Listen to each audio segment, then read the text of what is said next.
All right, there we go. So welcome everybody tonight. This is our October meetup for UXPA DC. Tonight's presentation, Experience Modeling, Adapting Process Flows for UX Design with Dr. Bhuvana Narayana Murthy.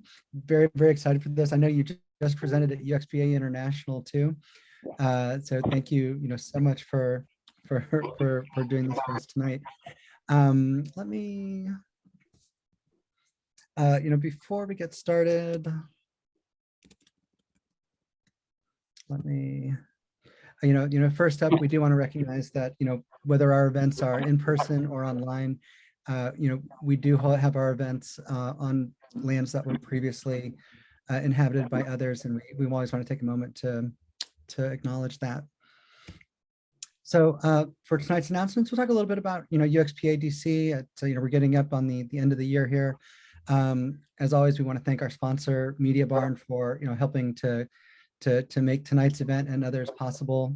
We'll have our featured presentation, which I understand will be part presentation, and then we're going to split into breakout rooms for 2 workshop activities.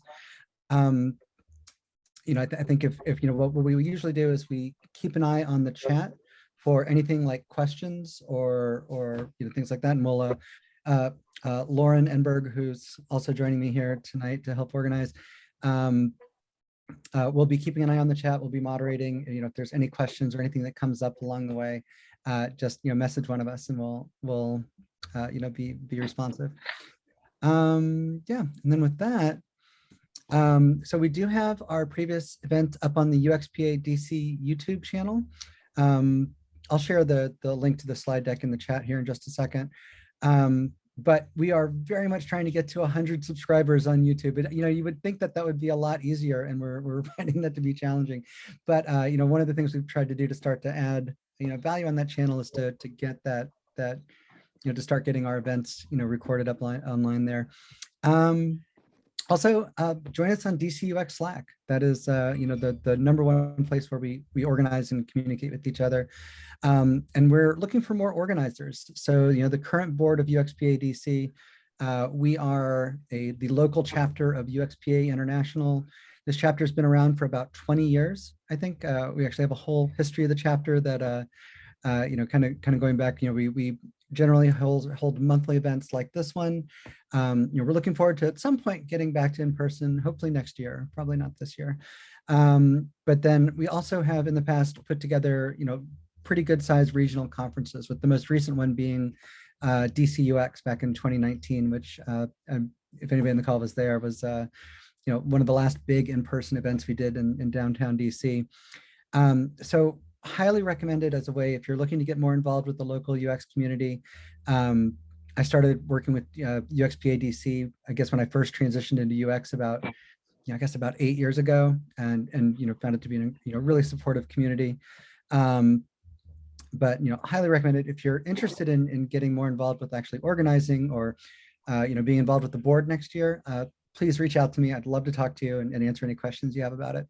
And also future events. We are always looking for speakers. We love, especially, trying to highlight first-time speakers or people who are new to speaking. If you have an idea that you want to share, we have a lot of experienced presenters who would be happy to help you develop an idea too, if you'd like to share something with UXPA DC. So with that, either email us at events@uxpadc.org or just message one of us on Slack, and we'd be happy to talk more about it. So Media Barn, I'm going to go and turn it over. Mauro, would you like to say a few words about Media Barn? Yeah, sure. Thanks, Jordan. So for those of you who are not familiar, we are a human-centered design practice located in Arlington, Virginia. We have a bit of a unique business model in that we intertwine a digital agency with a user experience and research lab, and I lead the placement services division. So we're essentially a creative services staffing agency, local here in the DC area as well as nationally. I put my info in the chat. We have a number of open positions that we're looking to source for right now, both internally with our company, as well as with a number of external companies across the US. So if anyone's looking for roles in UX design, research, product management, design, please get in touch. I'd love to share the details with you. Sounds good. Thank you. Thank you Thanks. so much, Mark. And again, I think, getting through the past couple of years has been a challenge for a lot of us. The Media Barn's been really wonderful about helping us keep the chapter going. Okay, so with that, I'm happy to to introduce tonight's speaker, Bhuvana Naryamurthy. Did I pronounce that right? Yes. Excellent, cool, thank you. As a senior UX designer working for PK Global and a PhD in media studies, specializing in interactive media. Tonight's topic, experience modeling. From you may remember from the description of the meetup is something that is, well, I'm not even trying. I'll go ahead and just turn it over there because I think I won't do it justice. But I'm excited to kind of learn how this is going to potentially change the way that we approach the UX deliverables and how we collaborate with developers. So with that, Bhuvana, let me go ahead and make you a host. And again, if anybody has questions during the presentation, please put them in chat. Lauren and I will be keeping an eye out for them, and we will, we'll pass them along, and we'll handle Q&A that way. Okay, so Bhuvana, I have made you a host. I'll go ahead and stop sharing my screen here, and yeah, take it away. Let me go ahead and share my screen if I can find the Zoom.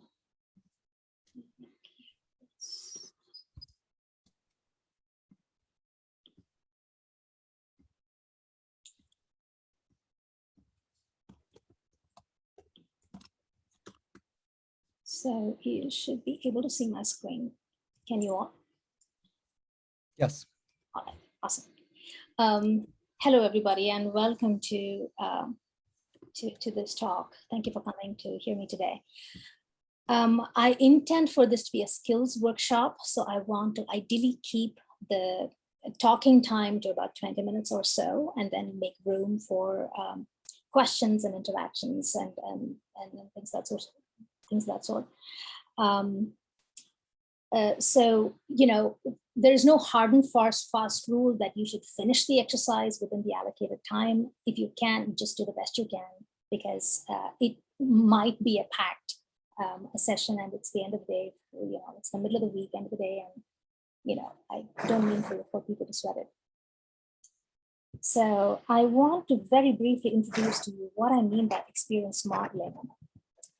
For those of you who think that this is going to be a completely new technique, I have news for you. It's nothing very radically new. It is simply a new way of thinking about the kind of deliverables that we normally do. But the idea is about having a framework for how we collect and emphasize and enhance the deliverables that we already create. So what got me started was my own experience with dev teams. I have about a decade's worth of experience being an enterprise UX designer. And I've worked with full stack teams, and I've constantly ran into problems of devs needing more, not knowing how to value the UX work, or not knowing how to value the design artifacts. And what to get out of that. And it was beyond just providing them the CSS or the interactions or the interactive designs. They needed more, and they kept coming. So I started to look a little more deeply into what exactly the issue was and how we could potentially address that. So I started to put together some ideas, just started to relook at the artifacts that we create as UX designers, and started to maybe look at them. I thought that maybe this needed a new lens. And so this is an experiment with that kind of a framework. So I've actually put this framework together, drawing inspiration for the world of architecture and the world of business analysis. And I'm also going to share with you the wonderful resources that have inspired me. So I have tried not to be too theoretical in this talk, although there is a bit of theory that is involved. And I'm happy to talk to anybody that wants to know more about that. But for now, for the purpose of this talk, just please know that this is a framework that assembles some of our current artifacts and likely enhances them in a manner that can provide artifacts that dev teams can use that, in a manner that can increase our collaboration with devs.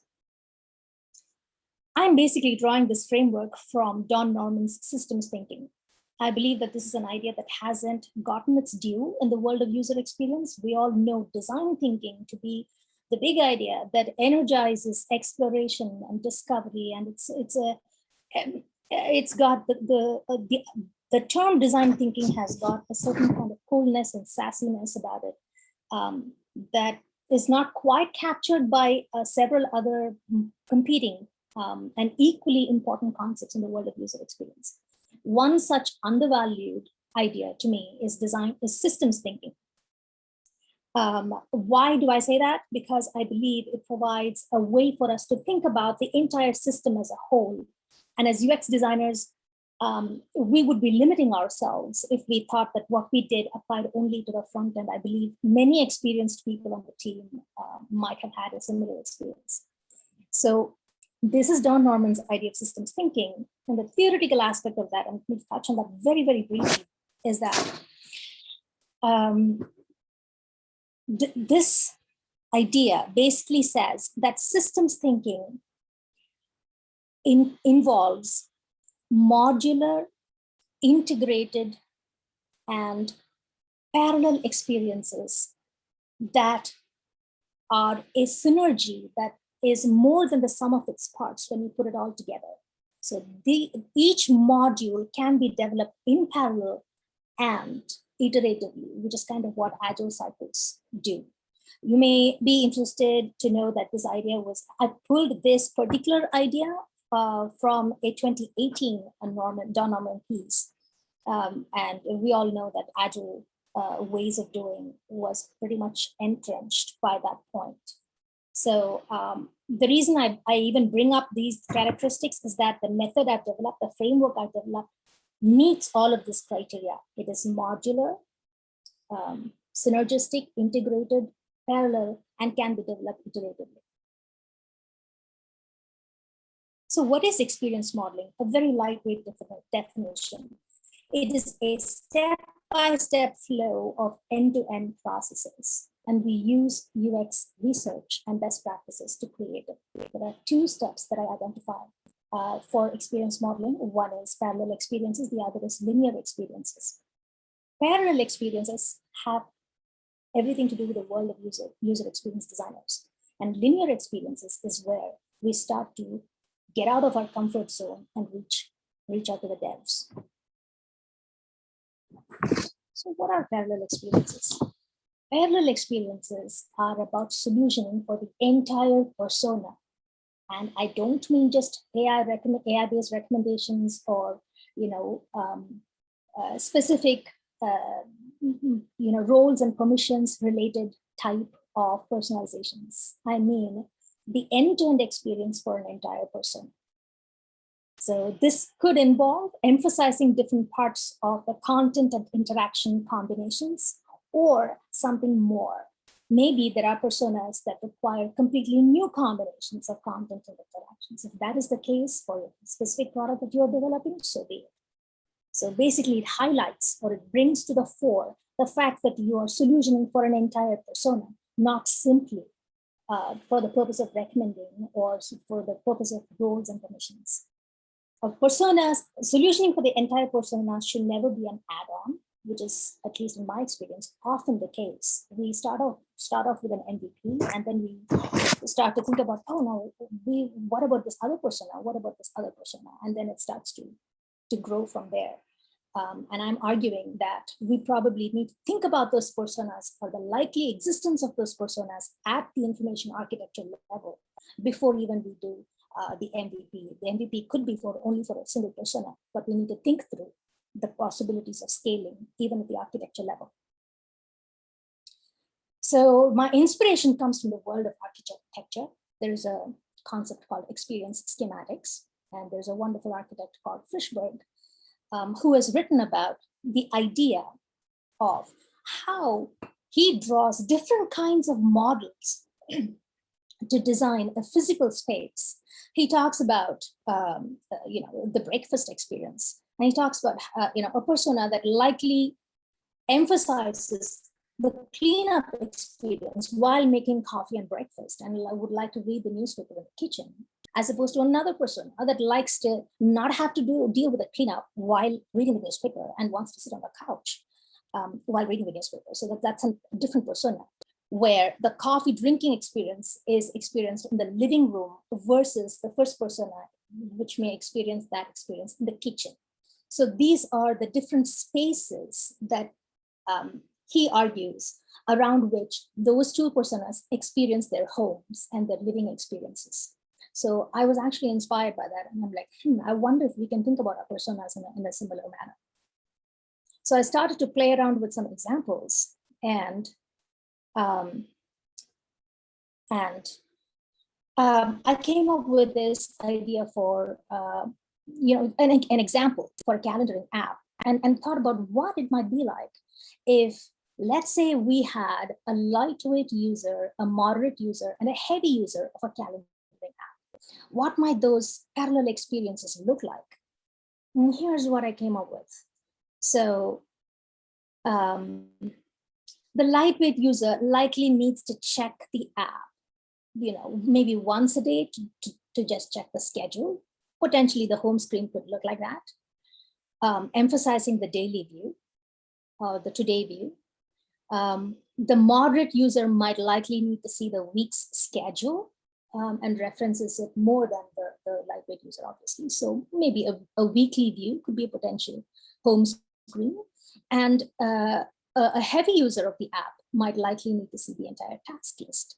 So showing the task list might be a potential home screen for the heavy user.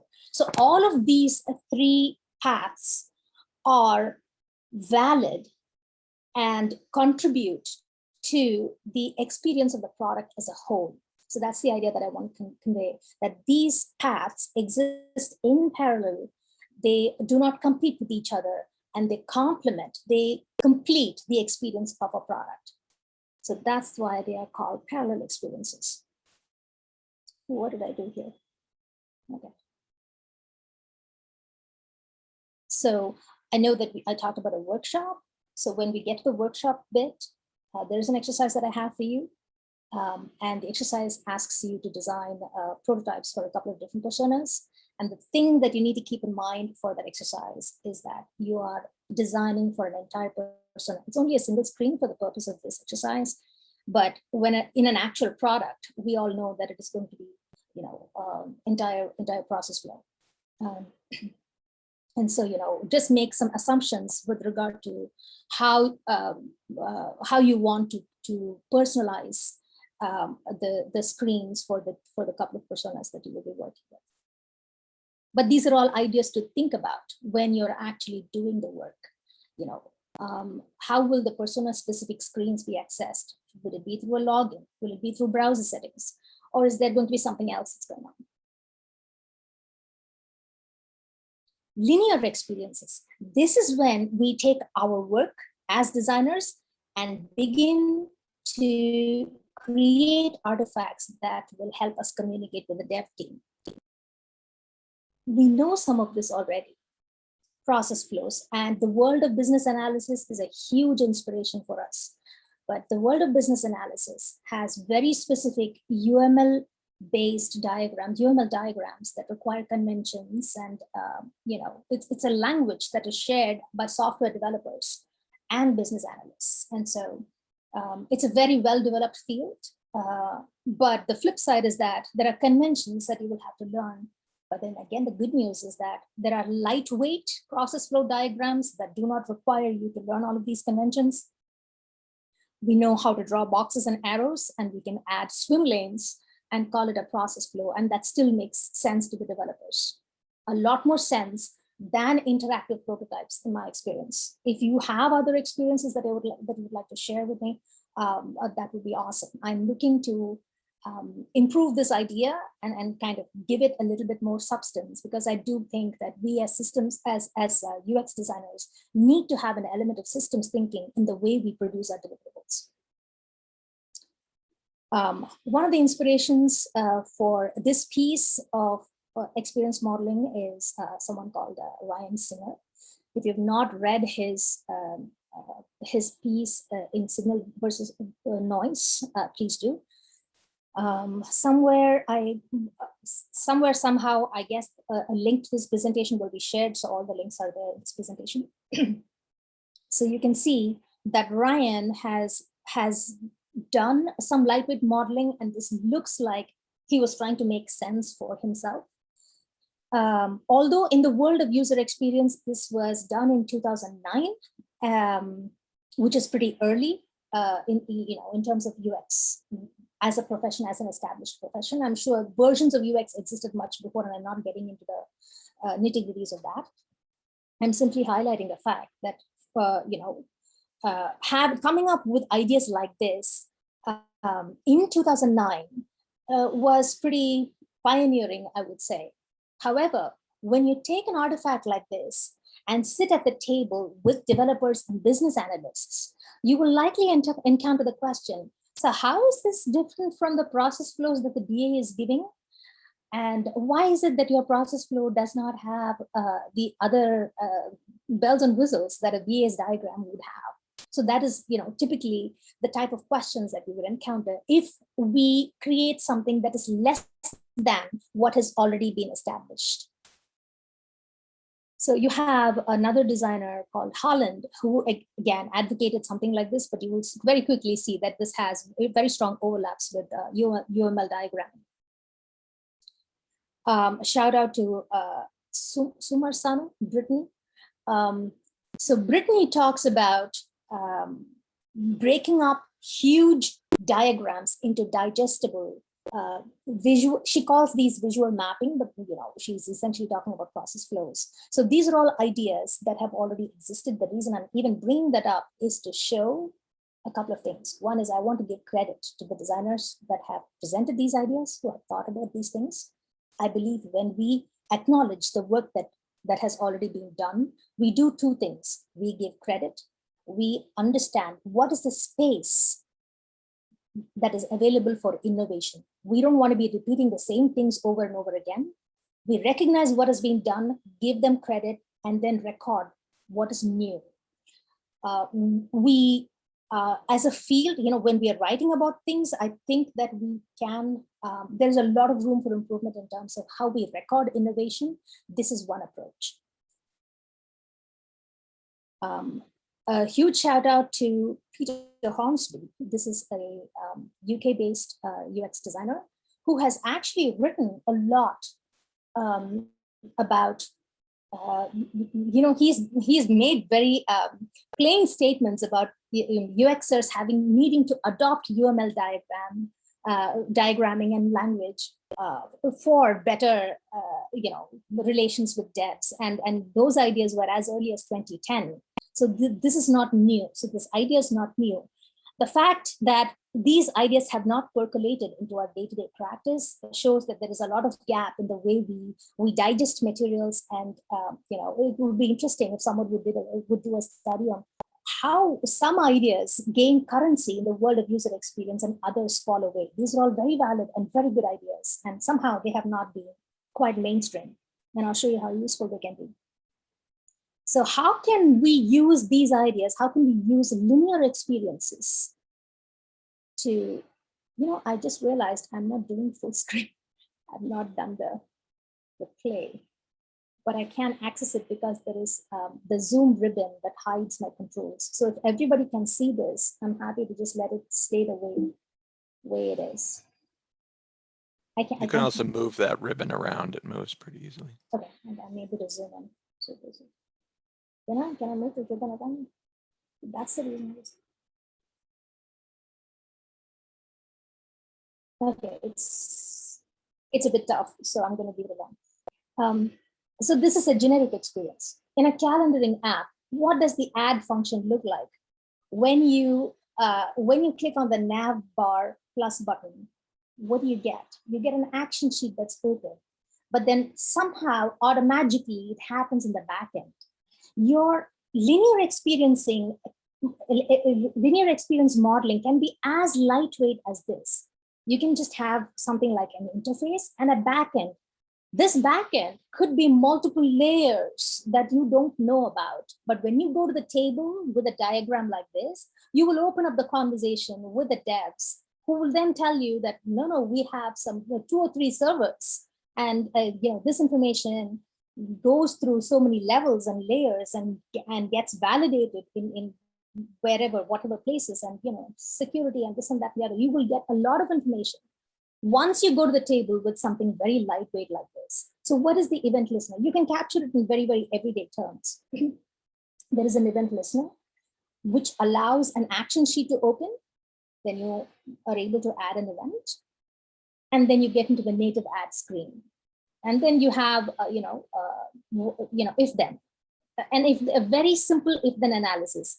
If it is the happy path, that is what it looks like. If not, that is what it looks like. Very, very simple. You don't need to get very elaborate about this, but you do need to understand that devs like to consider happy paths, the sunny days and the rainy days.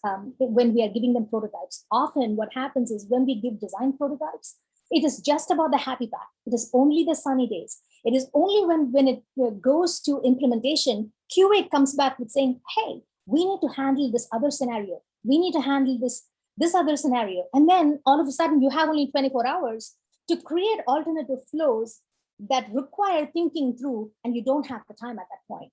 So, UX designers can do themselves a favor if they can get into the habit of modeling linear experiences like this, so that they understand, what are the possible places that things can go wrong. And they can be prepared for screens that capture the steps in the alternative flow as well. Because this is a good way to do linear experiences, because now you have shared with the developers that you are open to understanding what is here, what is this black box that we don't know about. And then you're also telling them, hey, we are not only looking at the happy path, we are also looking at alternative flows, and we are handling that. So this is a very generic function that you have. I did another generic function, which is delete. Again, pretty similar. This is start, and that is stop. And the rest are boxes and arrows. This is the decision diamond, which everybody knows about. And so together, the parallel experiences and linear experiences allow the UX designer to think of the system as a whole. All of a sudden, it is not just front end plus back end. All of a sudden, it's an experience. You're now visualizing the experience of the user going from point A all the way through the back end and then back. And what does that look like? When you start thinking about things like that, you will automatically be motivated to recognize what can go wrong. And that is just as important as designing the happy path. Not to mention that it'll earn you a lot of respect among dev teams, and the interactions get a lot easier. And now if I can zoom out, zoom out? Oh my goodness. Yeah. All right, so what are the guidelines that I'd like to leave you with? So from the prototypes, please start with a parallel path. From the prototypes that you identify interactions that are generic and identify interactions that could be specific, and then start to process flow them out, creating swim lanes for the interface and the backend. And that should give you a good position to talk from. So that's the end of my talk. The next slide I have is the workshop exercise. So if there are questions at this point, I'm very glad to take them. And please also feel free to share with me what you think about this idea, because I am looking at improving this. Awesome, thank you, Pavana. So the first question we have is from Anders Schneiderman, who asks, how would you see this approach working with developer sprints? How would what was the last part? How would I be working with this approach working with developer sprints?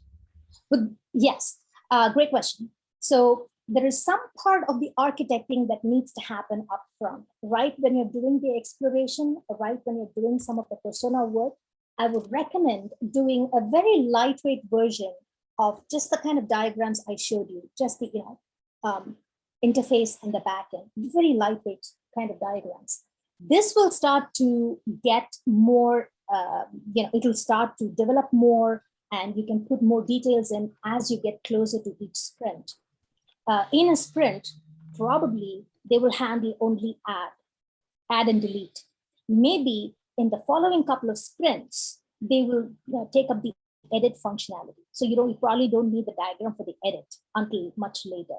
So you can piecemeal this, and you can talk to developers about what might be more important. And so you can start with that and then develop this as you go on. Awesome, thank you. Next from Tim Shaw says, it strikes me that this discussion addresses the common case where UX throws stuff over to dev and the process itself is linear, but if you're truly collaborating with devs, though, does this fit? And I should also say too, like if you want to come off mute and like follow up on any of these questions or anything like that, please feel free. It's a little free form. It's a small group, so we're good. But yeah, so I'm going to repeat the question. Strikes me that this discussion addresses the common case where UX throws stuff over to dev and the process itself is linear. If you're truly collaborating with devs, though, does this fit? And then follows up with, to be clear, is this still a useful diagram, but some of the communication should be happening before? Absolutely. You can collaborate with dev starting from the prototyping of the persona screens or even the discussions prior. Usually the tech leads are part of any of the exploration or any of the big ticket items that happen up front. So the frontline developers usually don't have the patience, so those conversations are usually attended by architects and tech leads.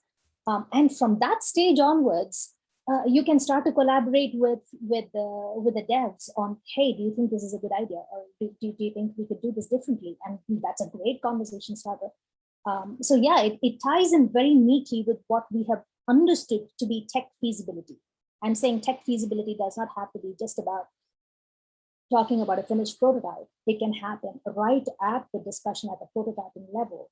The reason that I have this as parallel and linear experience is that the parallel experience is focused more on the interface, and the linear is focused more on the communication between the interface and the backend. That is not to say that the devs should not participate in the prototyping of the interface itself. So would you see these sort of documents as being sort of living documents? Are they do they get updated during the process, or do they tend to stay pretty static during the development cycle?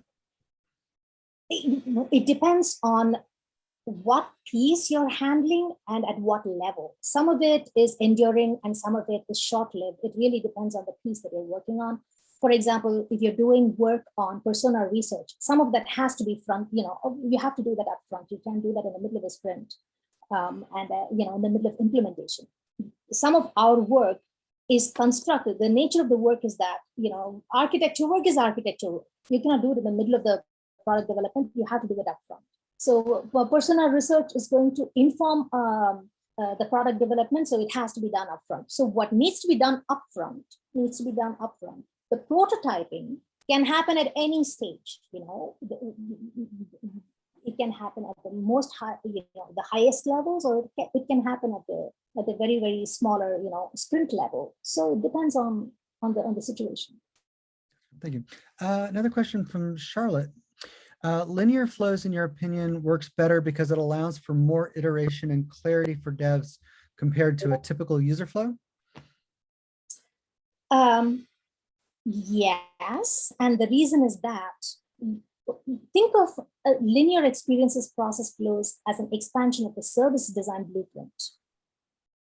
When we are talking about the service design blueprint, we are really, really taking the entire system into account. Think of the process flows as a microcosm of that.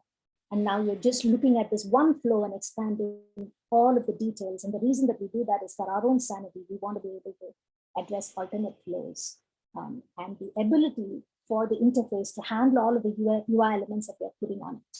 So the devs will come back on that. Oh, thank you.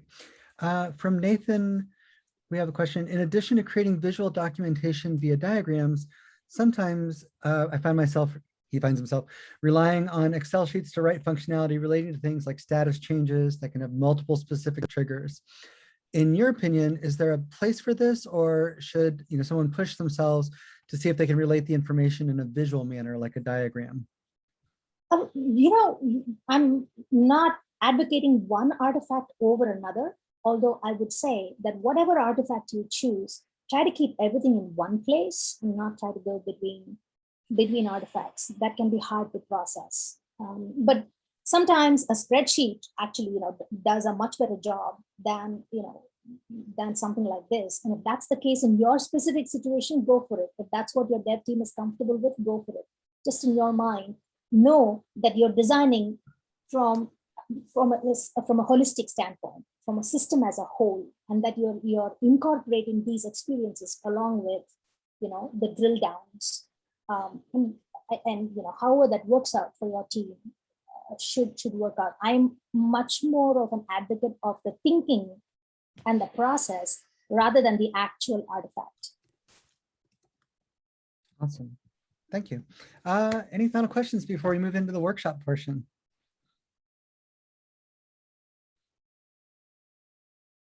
All right. So like I was saying in the chat, we'll make the slides available. We'll post it to the meetup group with the link. But with that, yeah, let's go ahead and move into the actual workshop. Thank you. So this is the ask. The ask is for you to design a recipe app. And these are the two personas. So, Jordan, we should probably have breakout rooms. We have about 22 participants. So maybe like, some 4 or 5 breakout rooms. And let people talk about this. And I'm going to share. I'm going to share 2 mural boards with you all. Please feel free to expand the mural board and choose a corner of the canvas for your specific group. So one board is for linear experiences and another board is for parallel experiences. This is, am I still sharing my screen? I think I'm going to stop sharing. You are. I think I need to reclaim the host role here, and then I think I can set up the breakout rooms. Okay. And then I think Lauren and I can, we'll try to help manage the breakout rooms as best we can. But okay, breakout rooms. I'm posting the links in the chat. And then Jordan, whenever you're ready with the breakout, I should probably not be included in that. So I'm not sure if I have a choice. So if I'm in one of the breakout rooms, I'll just quit. I'll exit. Yeah, and I think, and you could also kind of bounce back and forth between the rooms too to check in on people if you like. I think. If I know how to do that, if I can figure out how to do that. Yeah, we'll see how this goes. And as always, thank you everybody for bearing with us as we kind of worked in this online format. I'm also going to go ahead and pause the recording here for now.